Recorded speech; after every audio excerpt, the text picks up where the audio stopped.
podcast. I am your host, Steve Hodge, and joining me as always is my co-host, cousin, and lover, Kevin Hodge. Well, hello, everybody. We are going to do a somewhat shorter episode today because Kevin has plans and whatnot, so he has to be going. But I'm so cool. Yeah, but I guess to start off, we got a couple things to chat about. First off is, have you listened to Chris Young's new single? No, I have not. Don't. Didn't. So. Yeah, no, that's exactly why, is because everything that you were saying about it made me not want to listen to it. So I figured I'd just hear your take and then probably just keep ignoring it. I mean, obviously, Chris Young has a great voice, so it's a well-sung song. Yeah, I mean, he's definitely talented. I would never take that away from him, at least vocally. Yeah, but it's just like an R&B song, and it's just... It's not a bad... Oh, yeah, no, I heard... You heard the little preview? Or it's like, yeah, I listened to the preview because I saw the... was 2 it days Whiskey till Riff? Whatever. Well, was it Whiskey Riff that said it sounds like Bieber, or was that Saving Country Music that said it sounded like Bieber? I want to say it was Whiskey Riff, but I don't think But I don't think they were saying it in like a total bad way. But yeah, I listened to the preview. Yeah, I listened to the preview, and that is exactly what it sounded like, and I was like, oh no! Like it's not a poorly performed song. It's just not a country song. Yeah, exactly. It's just not at all like that sound. I mean, granted, again, I only listened to the preview, but I mean, a 20-second preview of a 3.5-minute song is enough to get the gist. But yeah, no, it sounded completely like a pop song, like not even like pop song. I usually use that in like a very derogatory way, but not in a derogatory way. But that was just a complete pop sound. Like that's just what it is. Yeah. Yeah, but, so the other thing I was thinking about is Brett Eldredge just had a new single come out, too, called The Long Way, and that one I actually like.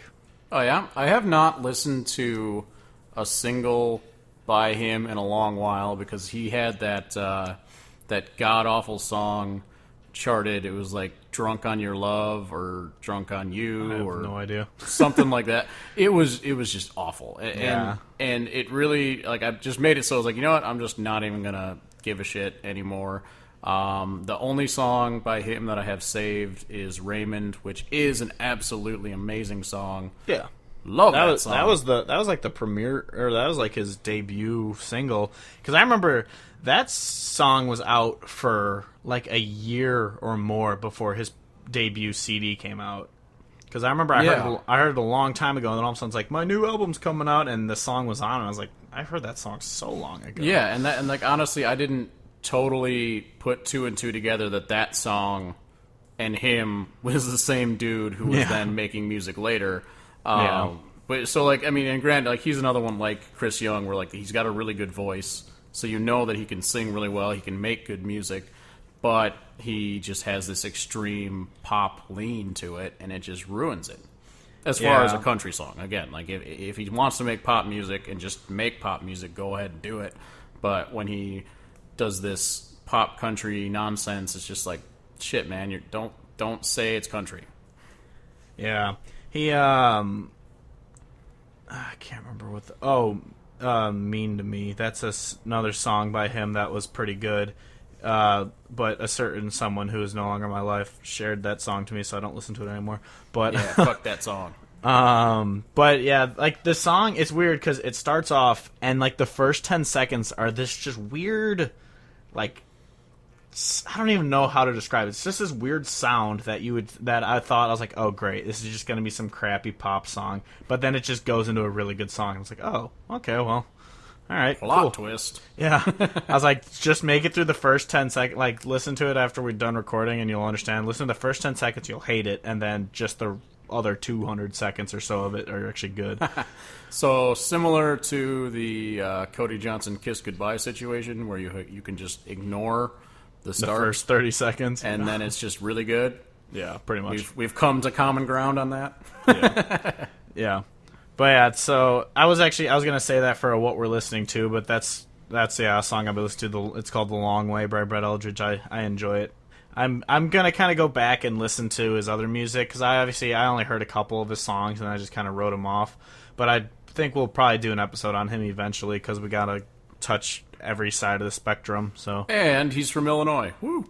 yeah, he's an Illinois boy. So I think he has a song called that. Breaking news. Softball got canceled because there's tornadoes, so I'm actually good to go for as long as we need to talk. Oh. Well, good, because we're really bad at making things shorter than that we want them to be. Yeah, we are. Because I was like, oh, today will be a pretty quick episode. It'll be 45 minutes, and then it's like an hour and a half. Like, well, we talked longer than we thought we would. Yeah, no. By what would probably happen is we'd say let's keep this short, and then this will end up being our longest podcast to date. And we're like, I don't know what happened. Yeah, I think the only one we actually got ourselves to stay shorter was that half episode of the Air Church 1.5 thing. Yep. And that was also because we really were like, no, don't talk too long. This is supposed to be a mini one. Please don't. Yeah, exactly. But so that was one thing. And the other thing was Medicine Stone's lineup was announced, and the tickets go on sale June 1st. And I actually really want to go to this. Have we talked about Medicine Stone on the podcast before? I don't think so. We might have mentioned it, but we definitely haven't gone into detail about it because we've never actually gone, so we haven't been able to. But yeah, but just for everyone who's listening who doesn't know what the fuck we're talking about, Medicine Stone is kind of like a Red Dirt version of Country Thunder, where it's just I think Medicine Stone's only 3 days compared to 4. But don't quote me on that because, again, like we say all the time, we don't do any fucking research and we never actually look anything up and we just talk out of our asses. But I want to say it's only 3 days, but it's 3-day festival. You can camp out at it and it's just, concerts going all day. But it's in Oklahoma and it's all, real. It's Red Dirt country. It's Texas country. Days. It's all, and Steve will go over some of the people in the lineup. But basically, when we found out about it, 2 years ago was the first time we heard about it, I want to say. Probably, yeah. It's every time we look at the lineup every year, we're like that is what Country Thunder should be. This quality, artist after artist. Instead of Country Thunder, where I've only been there once, but I literally only went to see one artist a day, basically, because I'm this is the only person I want to see, and then it just turned into drinking because that's still fun, but. Medicine Stone looks like one of those shows, all-day festival, weekend deals where I would want to go at the beginning of the day, catch literally every artist until the headliner at the end, because it's just pretty much wall-to-wall great music. Yeah. So, and this isn't even the entire lineup yet, because they'll still announce more leading up to the day. It's in September, but tickets, go on sale June 1st. So we should probably talk about getting them. And I'm pretty sure, cheaper than Country Thunder, but I'm not 100% Probably, on that. because Country Thunder, especially the one in Wisconsin, is geared towards all of the people in the suburbs of Chicago taking their parents' money up north across the border to spend all weekend. Yeah, it's for 4 tickets and the camping, it's $750. Whereas Country Thunder is $160 a person, and then couple hundred per campsite. So it's definitely cheaper than Country Thunder is. But so the lineup, what's been announced so far is a bunch of bands that Kevin hates, like Jason Boland and the Stragglers. I will kill you because Jason Boland is one of my favorite artists out there. Yeah. They are so good. Jason Boland's one of those artists where they've been making music. I say they because it's the Jason Boland and the Stragglers. It's a whole band. But they've been making music for a long time. I want to say they have 5 or 6 albums by now. I don't even know. And most of their albums, I literally couldn't pick a favorite song off of because I just liked literally listening to it all the way through. They have an album called Rancho Alto, which I literally just put it on at the beginning and just go all the way through almost every time because I just think it's that good. Yeah.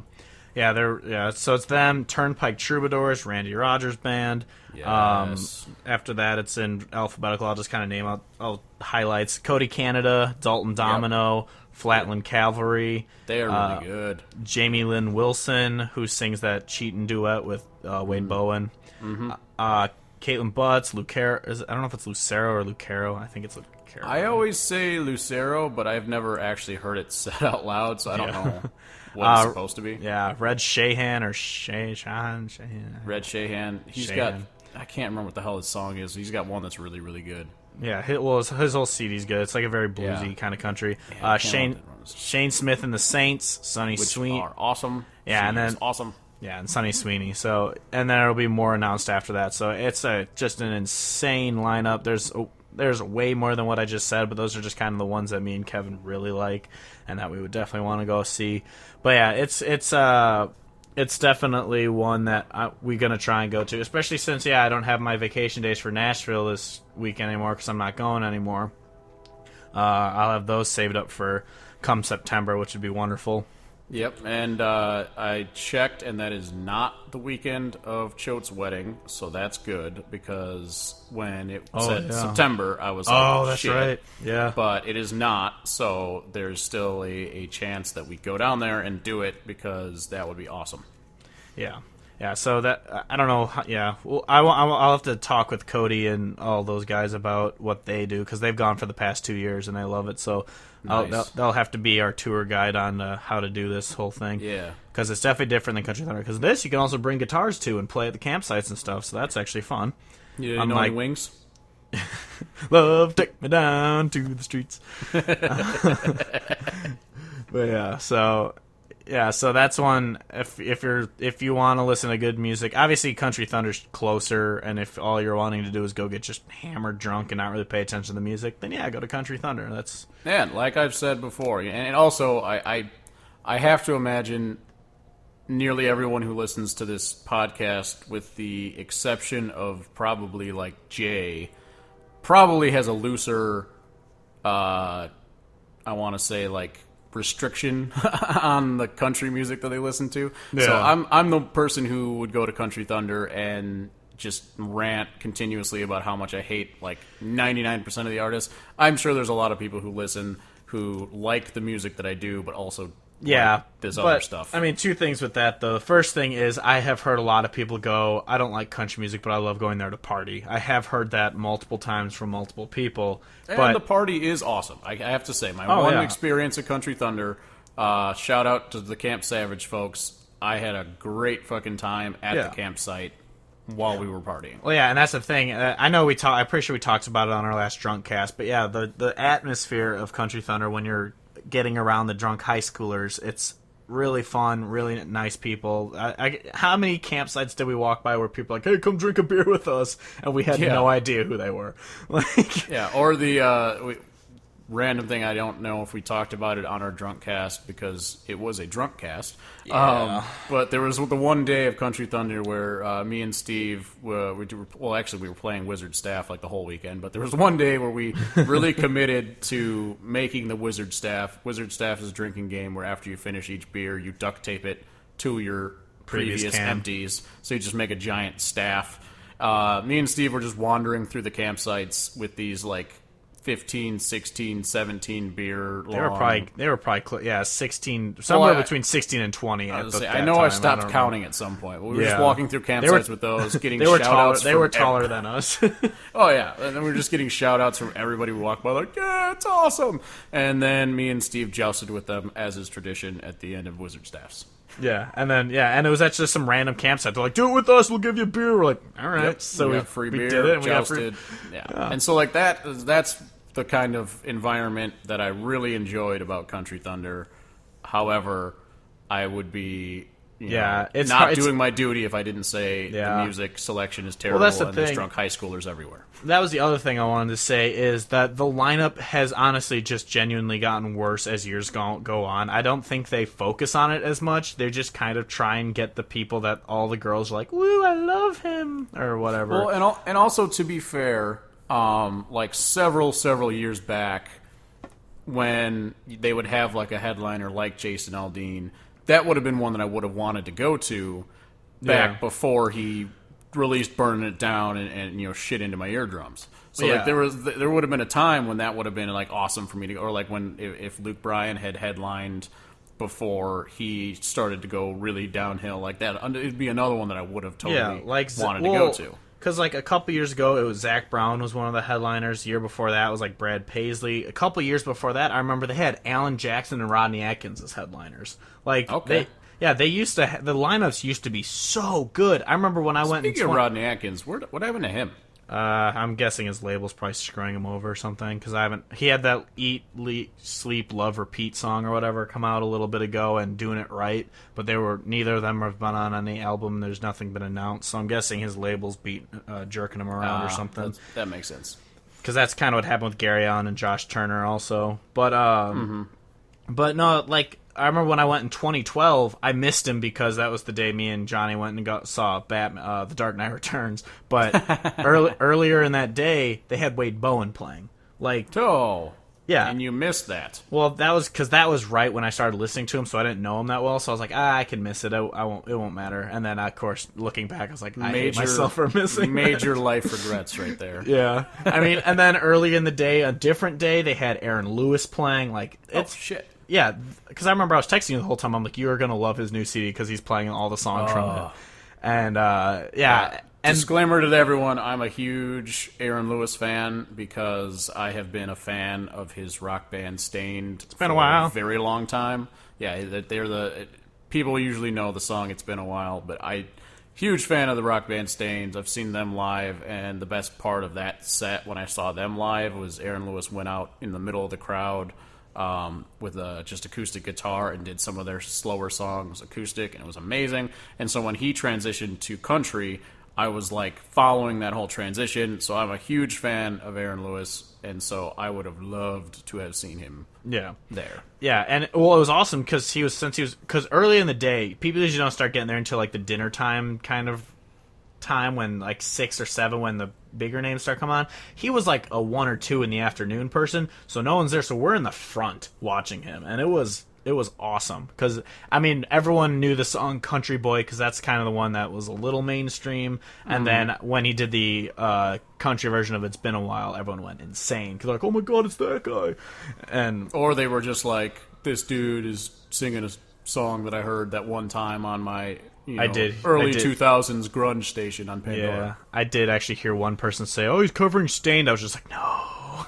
It was the same. It was the same back when Brantley Gilbert was still good, and I saw him, and he opened with My Kind of Party, and then someone's like, "Why did he open with the Jason Aldean song?" I was like, Brantley Gilbert wrote this a long time ago. I honestly think that there's I feel like the casual fan doesn't realize the disconnect between like artist and like songwriter, because I mean there's a lot of times where you are a singer-songwriter and you write your own songs, like we talked about Brad Paisley last week. Yeah. But I feel like there's a problem with some in the casual listening department where with certain maybe they listen to only music where it's always writ by themselves.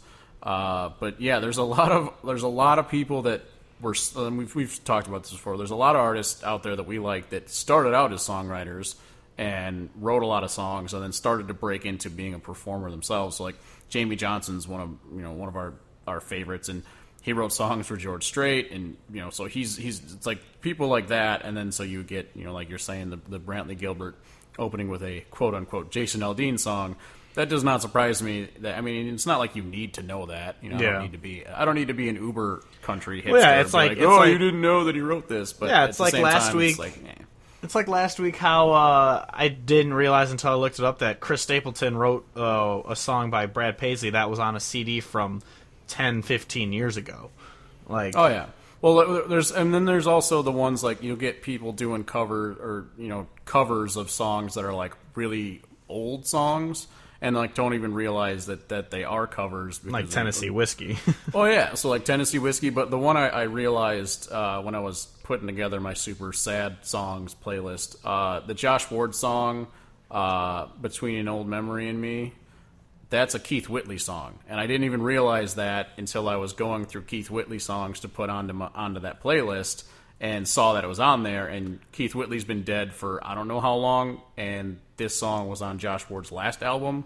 So I was like, oh shit. Yeah, I did know that one because I remember the I had the Josh Ward one saved first, but the Keith Whitley one came up on Discover one week, and I was like, oh, I didn't know this was a Keith Whitley song. Yeah, and that's exactly it. Like, I had no idea, and then I was like, oh, damn, that's awesome. Yeah. But yeah, so we went off on a little tangent. So yeah, Medicine Stone. Exactly why we can't ever try to say we're going to have a short podcast, because we will just keep going forever. Yeah, so we're going to try and go to Medicine Stone. So if anyone's listening who listens to good music, and not that you'd ever want to meet us, but we're going to try and be there. And we're different nice people. We're in Wes said so. He said we were nice. Yeah. Oh, and if anyone I don't know if we said this, it's in Oklahoma. That's where it's located. So obviously we're from the Midwest, so that's why we say Country Thunder, because that's the one that's right by us, the Wisconsin one, and so we would have to make the trip down to Oklahoma, which I'm pretty sure I looked up as like a 12-hour drive, maybe 15. I don't remember. So it's gonna be a nice. It'd be a haul, but it'd be nice road trip. Yeah, it'd be worth it. Yeah, definitely. So we'll kind of update everyone on that as it rolls out and whatnot, and it's gonna be sweet. Yeah. But yeah, you said you had one. Oh yeah. So just not really even as much. It'll probably turn into a rant. I don't know. I can't control myself. But just in my boredom, the last couple days, I've been replaying through Grand Theft Auto 5, which is fun. And I was realizing how funny it was that, so like in the game, I don't know if anyone's I'm sure a lot of people have played it, but it's like they have like radio stations that you can listen to like while you're driving a car, and they have a country station called Rebel Radio, and all it plays is like Waylon Jennings and old Willie Nelson and Johnny Paycheck, C.W. McCall, like actual legitimate old rebel country music. And I thought it was really ironic because they have like rap stations that were playing like Kendrick Lamar and stuff like that. And I was like, so you're telling me that the people who made Grand Theft Auto, who I want to say are probably based out of like LA, because that game is set in a fictional LA, so they're probably out there. You're telling me that they can make a radio station for their game, call it Rebel Radio, actually know what rebel country music is, know what good country music is, and put it into their game, whereas in reality, in the world that we live in, we don't actually get a good country station. What the fuck's up with that? Why do I have to play in a fantasy world video game to get a good radio station? Because they figured it out. And it makes absolutely no sense to me how in our real world we do not get that. So I just thought it was really funny. And I was listening to it as I was playing, and I was like, oh, it's pretty cool. Actually, I had a feeling you were wrong when you said that, but yeah, the Grand Theft Auto 5 was made by Rockstar North, which is out of Scotland. Out of Scotland? So you're telling me Scottish people have a better handle on country music than most of the people in America today? And obviously it's the sub company of Rockstar Games, which is actually out of New York. Usually West Coast is kind of who does games. A lot of them are out of San Francisco, a lot are out of Seattle, and a lot of are out of Canada. I just kind of assumed it was the West Coast, especially because the game being set in a fictional LA landscape. Yeah, no, I just wanted to bring that up briefly because I was playing it and I just thought it was kind of interesting. And like they have and it's also like that game is all about like, having like sarcasm and humor and stuff. So like they'll have, ads during it, or like the fake radio host will be talking about it. And but one of the things that they always say is just like it was something along the lines of like, country music is supposed to stand up to corporate America, not become it. I'm like, that's actually like a really legit thing to say, and it's in this game, which is all nonsense anyway. So how about that? Well, the detail in that game is insane. I remember watching a video on how much they put into it, but yeah, that is funny. I mean, I would love to if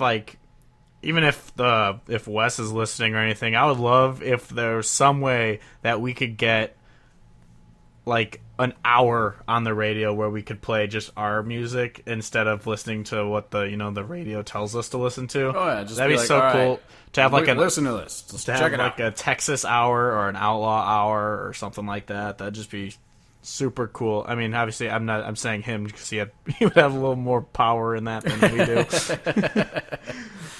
What do you mean? Our podcast doesn't have any pull yet? No, sadly not. Has 0 pull. Our chill to pull ratio, all chill right now. Oh yeah, there's no pull in this. Yeah, we're not McCoy. McCoy. Yeah, but anyway, so I guess we could get into our topic. Anyone who hasn't listened to our podcast before, if you're tuning in because you saw that Zac Brown was tagged in the photo or link or whatever, and was like, I want to hear about Zac Brown. What the podcast is, I should probably start explaining this every week because I'm really bad at it. Because obviously people always tune in to listen to the artist we talk about, because obviously we've gotten hate mail for certain artists just because it's like, you got it wrong. And it's like, yes, I understand, we're not good. But so what we do is we started the podcast because we want to try and tell people about either artists that are pretty unknown that you should listen to, or if there's an artist that's well known, like today we're doing Zac Brown, we want to talk about songs that are like B-side tracks that no one listens to that you should be listening to, pretty much. And so usually we get into kind of like the history of bands, but since we were supposed to do a short one, we didn't really do anything about their history, so we're not going to get into the backstory of how the band was created or anything like that. They're a band. They're Brown's from Georgia. If you haven't heard him sing about it in half the songs he sings, then yes. Yeah, so that's all you need. Yeah. So that's pretty much So that yeah. So I mean, we could hop right into. Obviously, they came into they had one CD before the Foundation, but it was never like a huge release, so no one really knows it. And plus, it has a lot of songs, I'm pretty sure, from Foundation on it. But yeah, Foundation was their first CD back in '08. And obviously everyone knows the ones that hit the radio, because I'm pretty sure for their first 2 or 3 CDs, every single they released went number 1. And they released a good chunk of singles from each CD. It was amazing. I remember when that was happening. Because obviously I feel like people will remember Chicken Fried taking the world by storm. But then I remember, because when that came out, and so I guess it's just like another thing. So whenever a song, I mean, at least back then when I actually listened to the radio, but whenever you hear a song for the first time, you never really know what it's going to be for that band, or that artist. Is this some random one-hit wonder that I'm never going to hear again, or is this band going to keep going forever? And that's kind of how I was thinking about when Chicken Fried came out, because I'm like, oh, this is pretty good. They sound like they've got their shit together. And then I remember as it started to unfold, where they just kept releasing singles and they kept going number 1. I'm like, oh, this band is now just priming to be unstoppable. Pretty much, I just looked it up. Their first 10 singles either went 1 or 2, whatever it is, and No Hurry both peaked at 2, but the rest went number 1.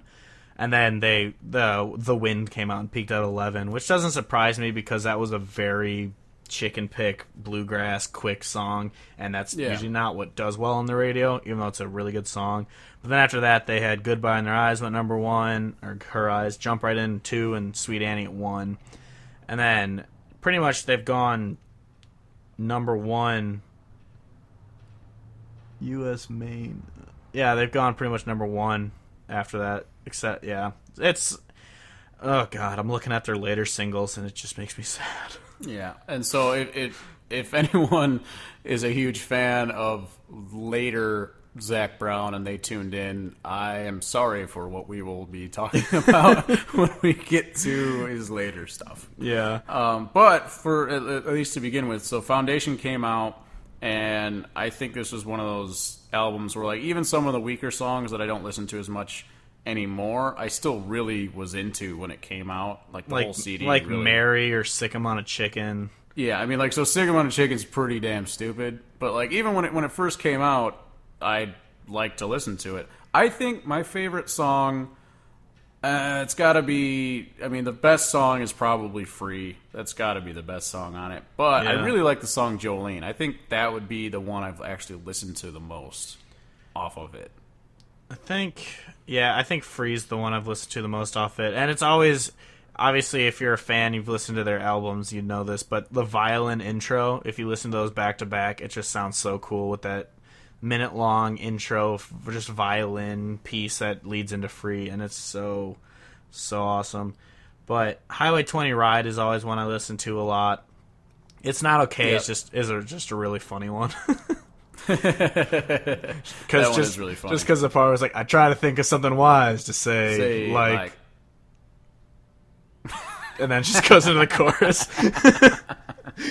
Yeah, and then I've sang like half these songs in karaoke and stuff, and it's just such a good album. It was just such a it was a great debut album. It and really then was. And then leading into their second CD, their second CD was technically like a live CD, but their second studio CD was.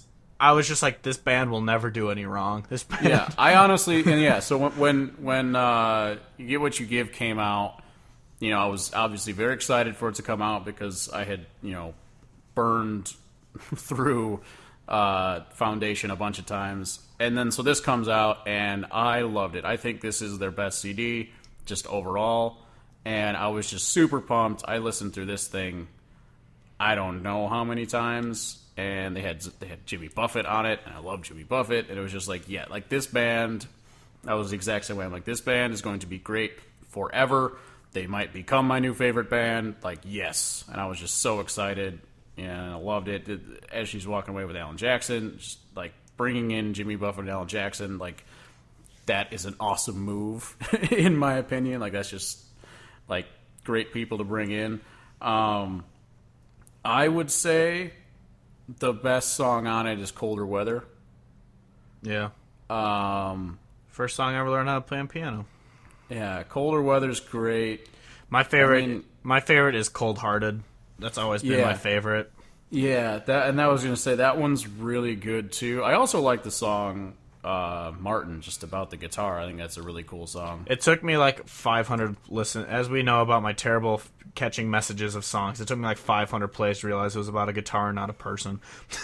Okay, usually I give you a pass for not figuring shit out, but that one I do not give you a pass on. Yeah, that was dumb. Idiot. The other one I like, the other one I like, it's from their bonus or deluxe edition, was the song Nothing.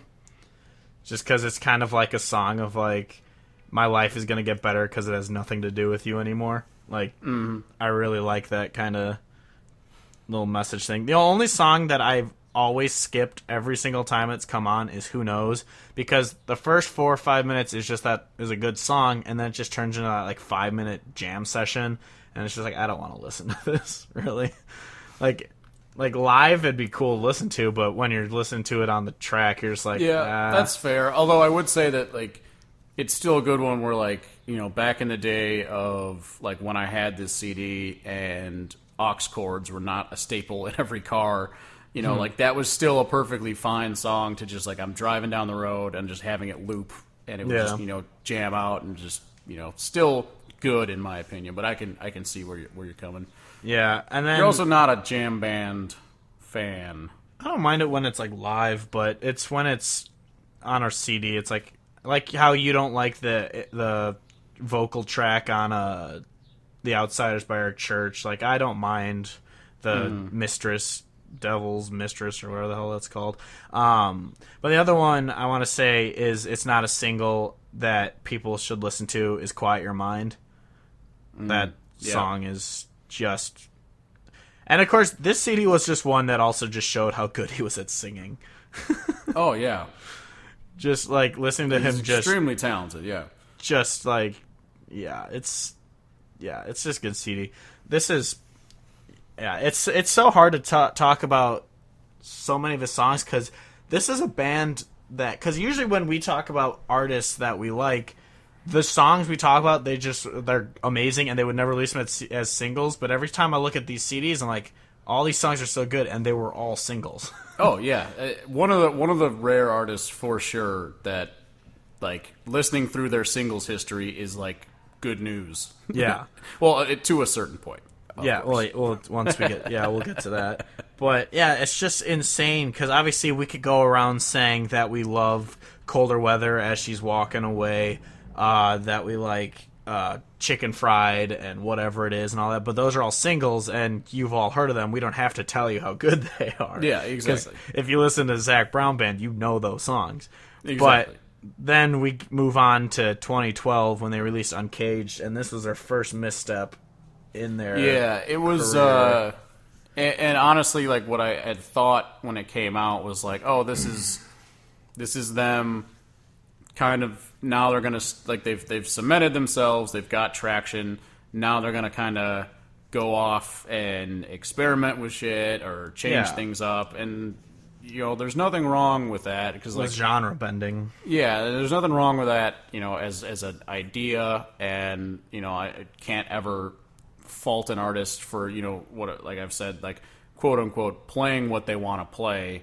There's nothing wrong with that. Yeah. However, as far as quality of music, as far as a listener's perspective, like I just not feeling this one nearly as much. There are still good songs. There's on a it. lot of good songs on the CD still. There's just some that I just do not like. But like but the thing because I remember kind of around when this was coming out, I'm pretty sure, I could be wrong, I'm pretty sure they were touring with Dave Matthews Band a little bit. Because I know they played up in Alpine, and I actually really wanted to go.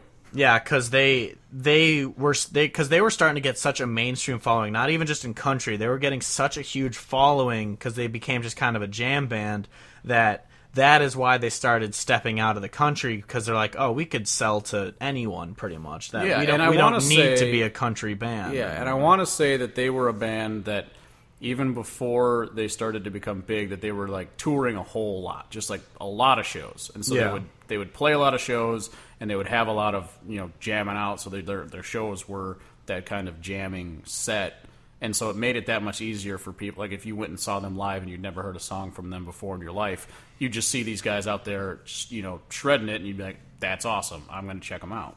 Yeah, yeah. So because they have the song "Overnight" with Trombone Shorty, which I don't like. I actually do like that song. I don't like that song.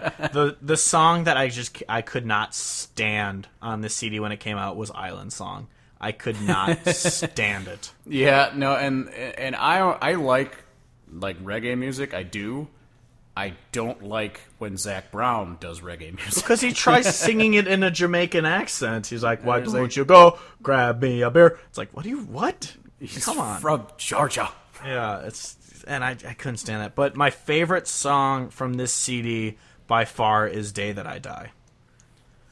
Yeah, I was gonna "Day That I Die" or honestly "Goodbye in Her Eyes," which was a single, right? Yeah, that I would say those two probably are my favorite. Yeah, and Sweet Annie's good. Yeah. Sweet Annie's a good Natural song. Disaster is a nice one, but "Day That I Die" is by far my favorite from this CD. I'm like I was talking to my coworker about it because he's a huge Zac Brown Band fan, and he said he likes this CD better than Jekyll and Hyde, and at first I disagreed, but then I was just like, then I looked through this track and I was like, oh, actually, yeah, this CD has a lot more than, or Welcome Home, not Jekyll and Hyde. This CD has a lot more. Oh, I was gonna say, I was like, that's not hard to say that this is better than Jekyll and Hyde. No, Welcome Home, not Jekyll and Hyde. Yeah. No, I would agree with him. We'll get to Welcome Home when we get there, but no, I think I would agree with him. Yeah, this CD, because I was looking, because at first I just remembered it, because since this was the first CD that had a bad taste in my mouth, I was just like, I don't know if I like it, and then I look back at the tracks, and I realized there are still a lot of songs from this CD that I listen to. Because there's really only a couple that I would just always skip. You know? And the thing is this CD, like, I can't say it was bad because I just remember when it came out, it just hurt because the first two CDs were such masterpieces. Oh yeah, exactly. That when this had a couple that I was like, I don't really like those. It just kind of was like, oh, they're not perfect. I thought they were a perfect band. Damn. And then so then obviously when they announced Jekyll and Hyde, I was like, all right, they're gonna go back. They're gonna have a perfect CD again. No. Yeah, well, except for the fact that they named it Jekyll and Hyde, which gives you an idea of how how that album's going to go. It's going to be all over the place. And it was. It sounded like a really bad mixtape. Yeah. It's so weird. And so but then the thing that was weird though is Homegrown was the song that was the lead single. Yeah. And so we're like, "Oh, wait, hold on. It's going to be good because I love that song." Yeah. And then no. Yeah. However, I would say it's kind of funny. The song I end up actually listening to the most off of this is Heavy as the Head with Chris Cornell because I love Audioslave, and it's like it does not sound like Zac Brown Band. Is he in Audioslave? He's the lead singer for Audioslave. Oh, you always said that sounds like Audioslave, and I didn't know if that's just a sound or if that's anything to do with it, because I don't listen to Audioslave, so... Audioslave is amazing, and he's the lead singer for Audioslave, hence sounds like Audioslave. I just remember Audioslave had a song on Guitar Hero. I hate you so much. But honestly, the only song, Homegrown I listen to, but the only other song I listen to off this CD is the acoustic version of Tomorrow Never Comes. Like, I remember Jade mentioned that the last time I was out there that he listens to that. I was like, yeah, that's the only song from that CD I really listen to outside of Homegrown. And honestly, I have nothing. Well, like we said on if you are a consistent listener of the podcast, we mentioned on the Jason Isbell episode that Dress Blues was written by Jason Isbell, and that's a cover of it. But I listen to the Jason Isbell version, so I don't really. I only really listen to the Jason Isbell version because the way that he sings it is just honestly painful. I don't remember if there's any other good songs from this CD.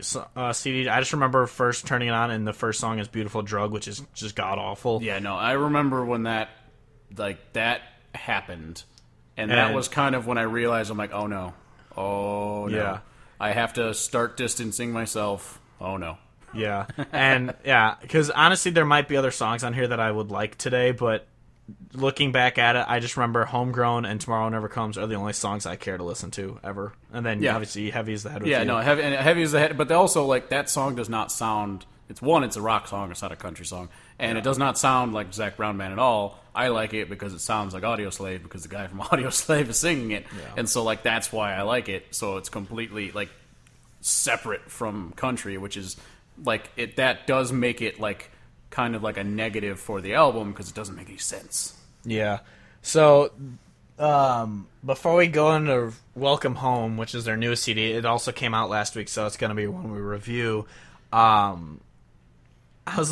we've talked through this discography, I was thinking about how we answer the question: are they country, not country, or sellouts? And every album changed for me because.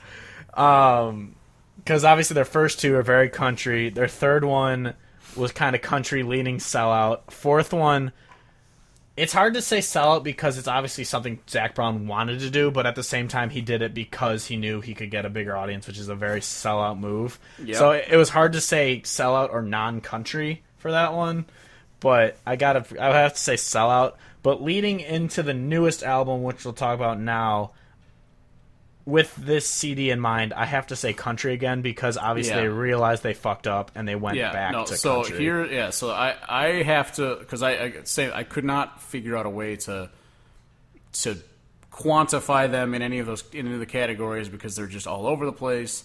But with the release of Welcome Home, that makes 3 legitimate country albums of the 5. So I'm giving them country. Yeah. Like, that's how I'm going to do it. Well, because I can't... granted... 3.5. Yeah. Well, exactly. And so, like, Uncaged has good country songs on it.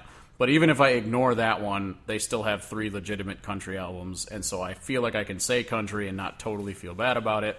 But I do acknowledge some of the sellout moves. However, their selling out is not the same as... the way that I would look at a sellout. Yeah. They're not selling out to get, dominance of the pop country radio charts. They're trying to like literally sell out and like just sell out more stadiums. Like be able to play so many more shows for so many more people. And so that's not a sellout move in my opinion in the same way of it's just a bad move.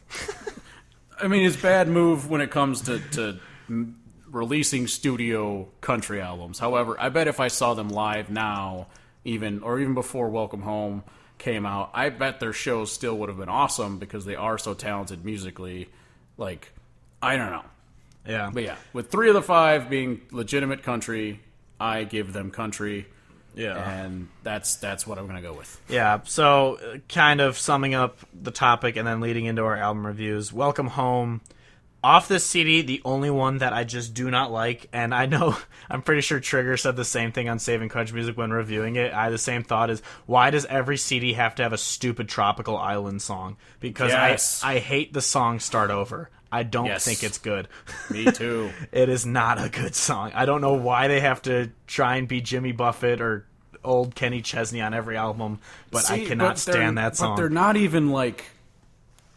He still tries to make himself sound like islandy, like in his Jamaican. voice, and he can just like you can just have like islandy background and then sing normal, and it'd be fine. Because like that's like I've said before. I don't know if I said it on here.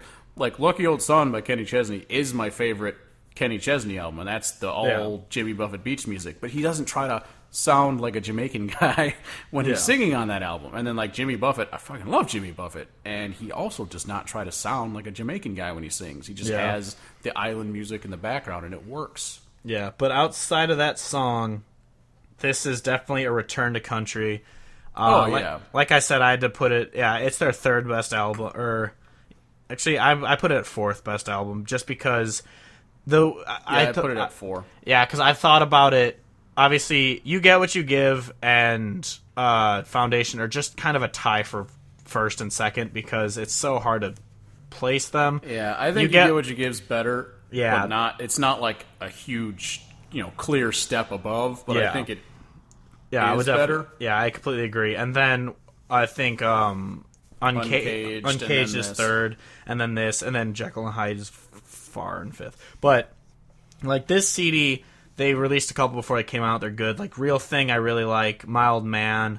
Mild Man's really good. All the best I enjoy. But then I think my favorite might be Two Places at One Time. Really? I did not like it because to me it sounded like... Actually, I lied. Real Thing's my favorite, but Two Places at One Time I do like. I didn't really like that song because I felt like he was trying to sound like... more like deeper than it was because like I was just like kind of waiting for him to make this like grand philosophical connection between like I wish I could be two places at one time or whatever, but then like all he really does is just keep saying that he wishes he could be two places at one time because he like kind of feels like he's missing out. I'm like, and I get that, but I don't know. And and to be completely honest, like I still felt like the album was bland.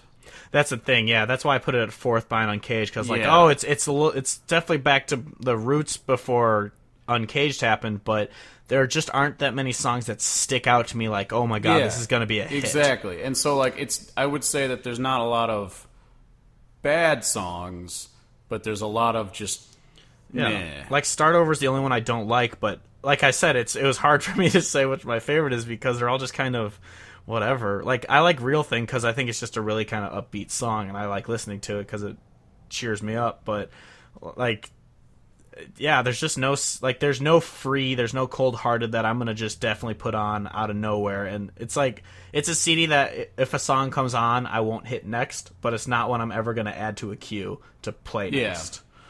And that's why it's definitely their fourth. It's not that it's a bad album. It's just it just doesn't stick out.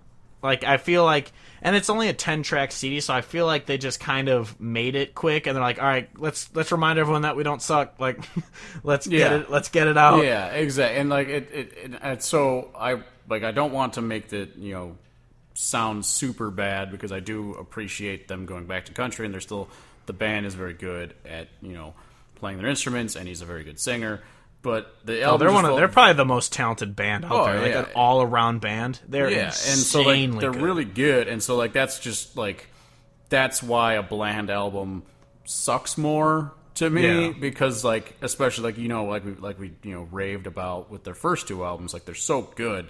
Like they have the capability to be so good. So having just a bland album, like I don't know if this was just like them like, all right, we need to make a country album again, like get back to our roots, and then they didn't try to like I don't know if they were trying to like play it safe, like just like let's just put the music out there and go back to what we're comfortable with, but they didn't do anything crazy, and I feel like they might have just missed the mark in that regard, but Yeah. I still like this. Really, what this album does for me is makes me excited for the next one. Yeah. That's really true. where it's got it for me. Yeah. Like, and then, crap. I guess before I forgot we could just mention it really quick. It's not a huge thing, but if anyone has heard it, they did the Grohl Sessions Volume 1, where they did recorded with David Grohl playing the drums on there and kind of I think he produced it also. I'm not 100% sure, but they played with Dave Grohl, and the song All Right is probably my favorite from it. It's a really good, because it's a little more rock than country, but it's a really good song. Yeah. So, that's one I mentioned really quick.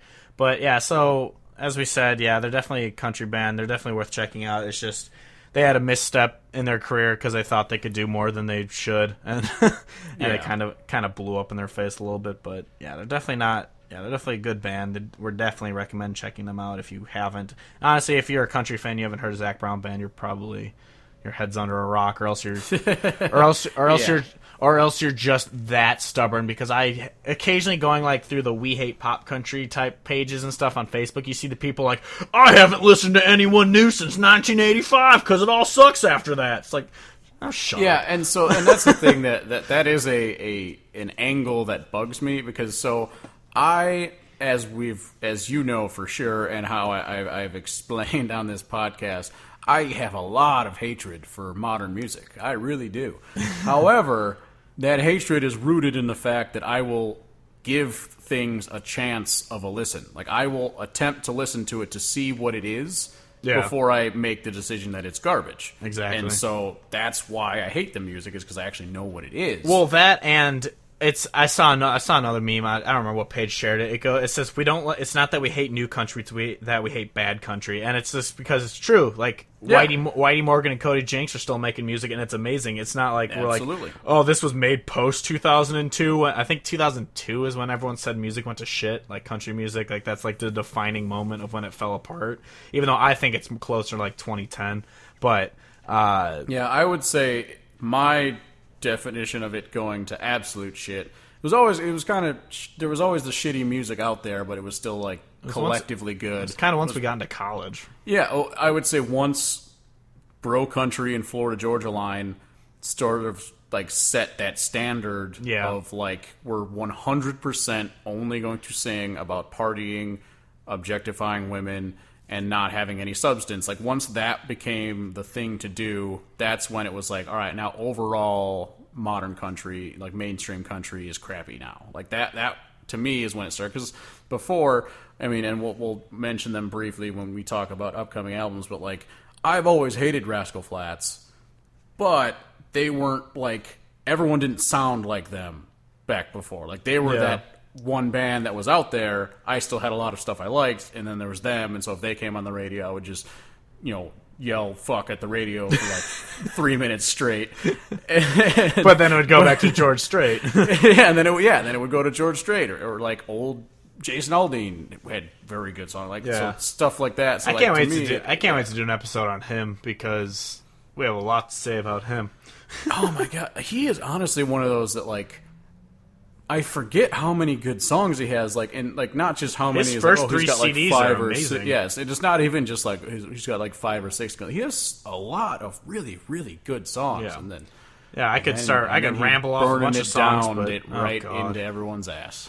Yeah, I could ramble off so many good songs by him, but I'm not going to, because we're going to wait for to do an episode before that. But but anyway, so yeah. Good, yay, Zac Brown. The other CD that came out last week that we're going to review, I'll review because Kevin didn't do his homework. I don't know how you didn't listen to this one, too. It's just amazing. I know. Colter Wall's self-titled album, Colter Wall. I get distracted, came out. I listen to whatever I want to, and then I forget about having responsibilities for a podcast. You fool. But yeah, so this CD, the guy sounds like he's 75 years old, but he's a 21-year-old with this just amazing freaking voice. It's insane. The whole CD, start to finish, it's just a really good country album. My favorite song off of it, Kevin, you actually want to listen, you'll listen to it start to finish, but Transcendent Ramblin' Railroad Blues is probably my favorite off of it. It's just a cool name. Yeah, it's that's probably my favorite. And then 13 Silver Dollars. That one came out a while ago, so you've probably heard that one. But because that was released a while, because it might have been on his. No, it wasn't on his last EP, but it was released way before the CD came out. It was a really good song. Those are my two favorite off of it. Probably. I mean, I only listened to it twice, so I'd have to listen to it again to try and actually have one grab me more, but. Yeah, so Transcendent, Ramblin' Railroad Blues, and 13 Silver Dollars are my favorite. But that CD from start to finish is he's a 21-year-old Canadian who can sing better country than half the people in this country. I think he's from sounds about right. I think he's from Saskatchewan. Saskatchewan. Yeah, but yeah, so it's a wonderful place up there. I'm sure. Really good CD. Give it a listen if you want to listen. I know Whiskey Riff has been gushing about it too. They're all about it, saving country music.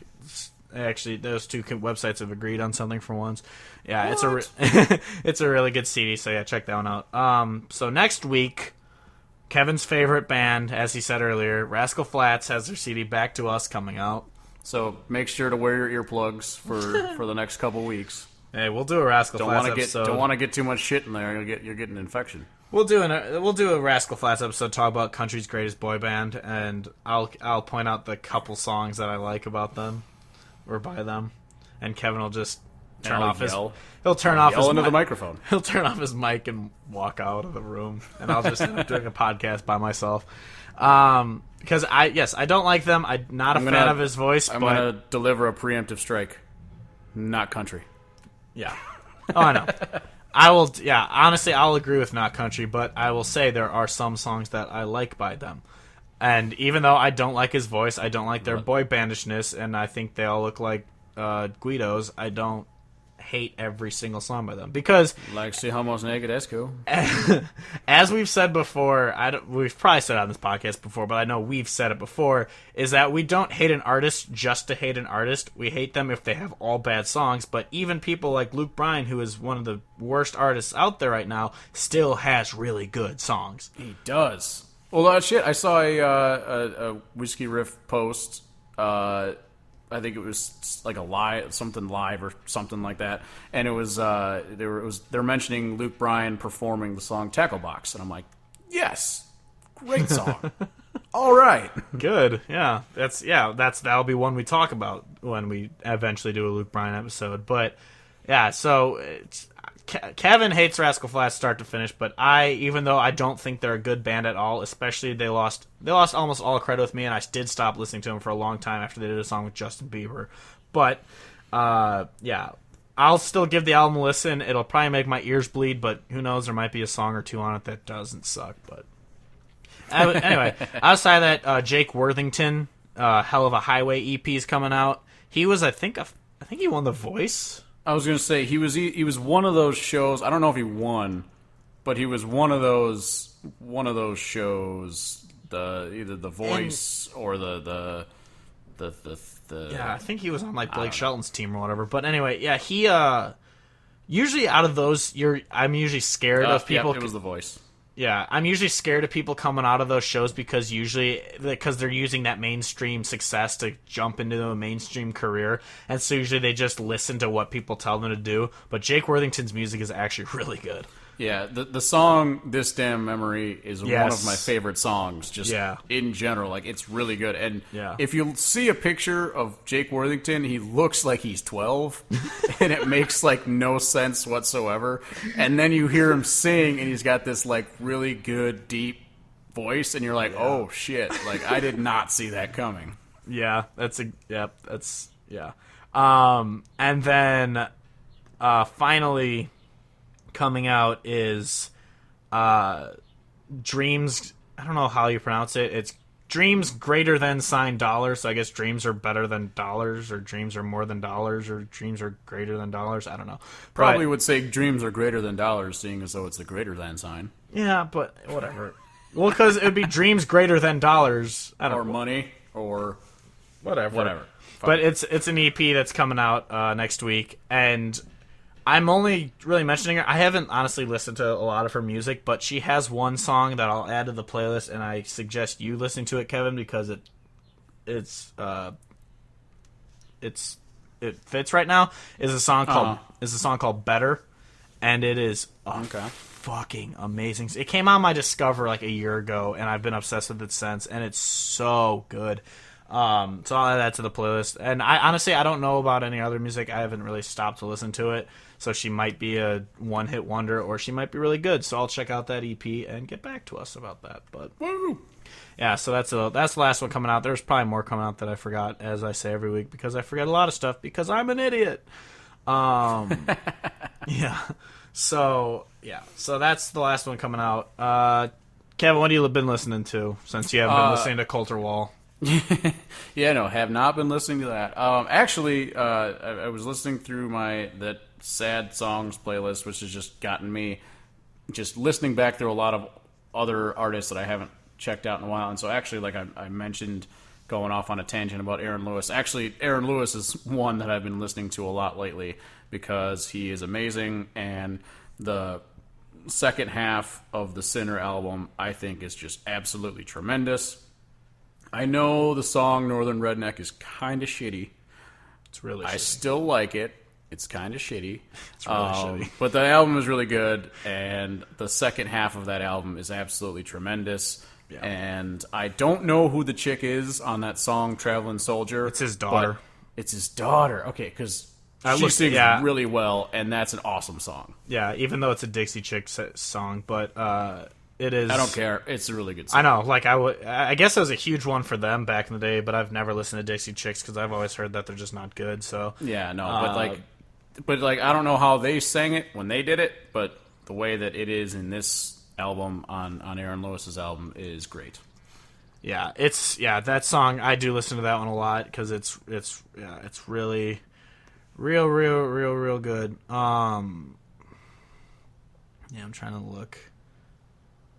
Yeah, she sang it. Unless I'm wrong, but which is always, again, like we've said, we don't know shit. Yeah, so if any of you are listening and mad at me for getting something wrong, I know. Yeah.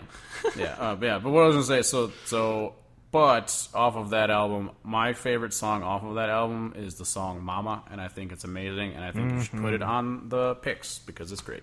Okay.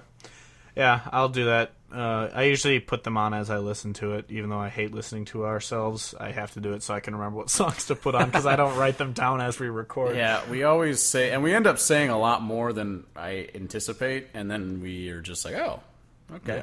Yeah. Yeah, so I've been listening to, as I said, that Brett Eldredge song, The Long Way. Really like that song. Outside of that, I've been listening to not happy songs. Listening to some Travis Meadows, real good. He's really good, yeah. Well, I want to do an episode on him eventually. Listen to some Dirks. Specifically, like the songs that have been stuck in my head is Pray by Dierks Bentley, Tough People Do by Trace Adkins, and did we even mention that when we did that episode on him? I don't think we did. Because it was never on a CD, so it was just a single he released once, and so I don't think we did talk about it, but that song is really good. I'll add that one to the playlist, too. And then, what was the other song I had stuck in my head? Oh, Every Little Thing by Carly Pearce, but we've already talked about that song. Yeah, that is such a good song. We can talk about it again because it's amazing. Yeah, it's a real good song. I learned how to play it on guitar yesterday. Might put up a cover, so if anyone listens to my music ever, which no one really does, I'll put up some covers of that. And also, I guess I could say this about what we're listening to as well, because there have been times I haven't been listening to a bunch of music because I've been writing my own. I've written 6 songs in the past 2 days, and so I'm going to start... Aren't you cool? Yeah, so I'm going to start putting those to music and putting those up on my page, so if you want to hear that shit. One other thing that I have been listening to just recently, tornado sirens went off. I don't know if we're going to be able to hear it on the podcast because the tornado sirens are going off right now. Oh, you're going to die. That's cool. Yeah.